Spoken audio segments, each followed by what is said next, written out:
क्या सीखेंगे इसके अंदर, फीड रेट को कंट्रोल करना है, फीड रेट को सेट करना। तो फीड रेट कितने तरीके की होती है, इधर आओ इधर आओ।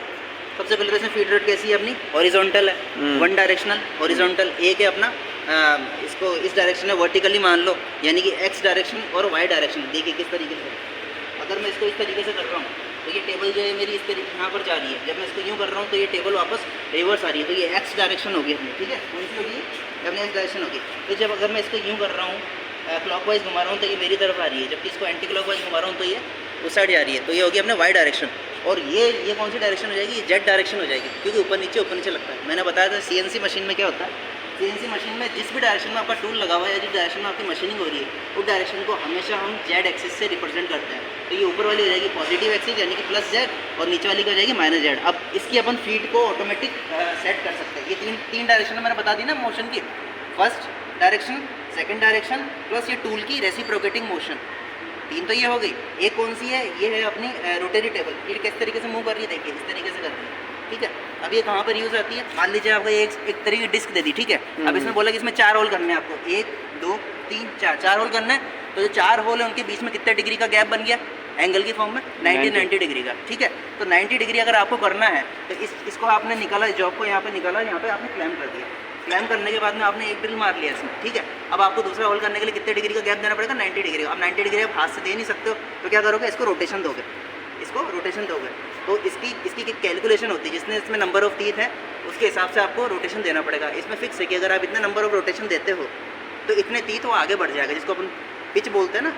पिच तो नहीं बोलेंगे इधर, लेकिन उसमें कुछ ऐसा होता है, कैलकुलेशन होती है। वो जब अपन पढ़ेंगे इसको, इंडेक्सिंग जब अपन पढ़ेंगे, जब मैं इंडेक्सिंग पढ़ाऊंगा ना आपको, इंडेक्सिंग और इंडेक्सिंग के टाइप, तो उसमें सारा ये जो कैलकुलेशन है सब क्लियर हो जाएगी। तो अपने को अच्छे से पता चल जाएगा कि अपन कितने रोटेशन दें इसको। 5 रोटेशन दें तब जाके ये इतना डिग्री खिसकता है, या 10 रोटेशन देंगे तब जाके 30 डिग्री खिसकेगा, या 15 रोटेशन देंगे तब जाके 15 डिग्री खिसकेगा। कितना जो डिग्री का जो इक्वल गैप आ रहा है वो कितने रोटेशन पे आ रहा है, मतलब आप एक रोटेशन दे रहे हो उसको कितना डिग्री है, चेंज हो रहा है, वेरिएशन हो रहा है एंगल की फॉर्म में। वो अपन बाद में डिस्कस करेंगे, लेकिन अभी अपन क्या कर रहे हैं, इसमें ऑटो फीड लगा रहे हैं। तो ऑटो फीड किस तरीके से लगाते हैं, देखिए।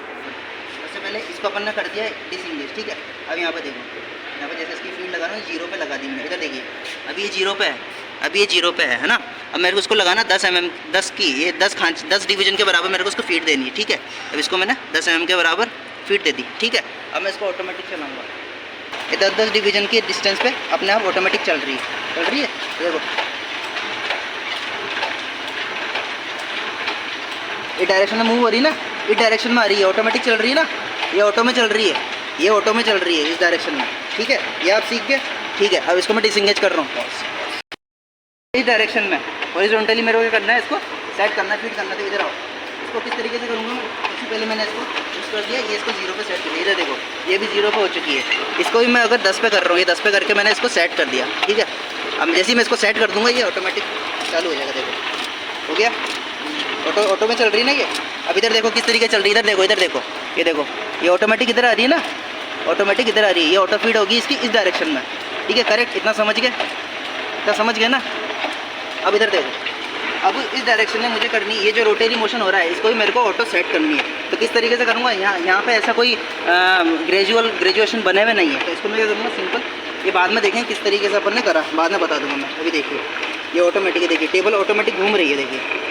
इसमें worm and worm wheel arrangement लगा हुआ है, कौन सा लगा, worm and worm wheel arrangement लगा हुआ है। इसको अगर मैं खोल के निकाल लूँगा तो अंदर से पूरी असेंबली निकल जाएगी। तो इसके पीछे का मैकेनिज्म क्या है, गियरिंग, इसके अंदर गियरिंग लगी है, वो मैं बाद में आपको क्लियर कर दूंगा। अब मैं तीनों फीड एक साथ लगाऊंगा, वो देखना इसकी सेटिंग किस तरीके से करता हूँ। मैंने सेट कर दिया यहाँ पर, ठीक है, इसको मैंने यहाँ पर सेट कर दिया।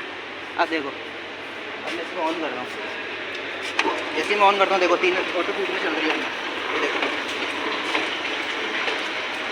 टेबल जा रही है अपने इस साइड में, ये जा रही है इस साइड में, और ये घूम रहा है अपने एंटी क्लॉकवाइज में, समझ गए। ये अपने क्या ऑटो फीड है ये, और ये सेट करना मैंने बता ही दिया किस तरीके से सेट हो रही है, समझ गए। अब नेक्स्ट टाइम आओ तो मैं से पूछ रहा था किस तरीके से स्पीड जो है यहाँ से कंट्रोल हो रही है, तो यहाँ से भी मैं इसको वेरिएशन कर सकता हूँ। अब ये इंच में चल रही है, देखो इंच में, मेड इन इंग्लैंड है ना, इसलिए इंच के अंदर है। तो आधे इंच का एक डिवीज़न है उसके अंदर, ऊपर नीचे ये जो दे रखा है ना, आधे इंच का एक डिवीज़न है।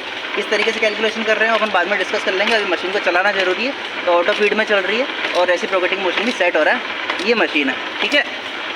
और देखो ये अब मेरा मशीन बंद कर दी।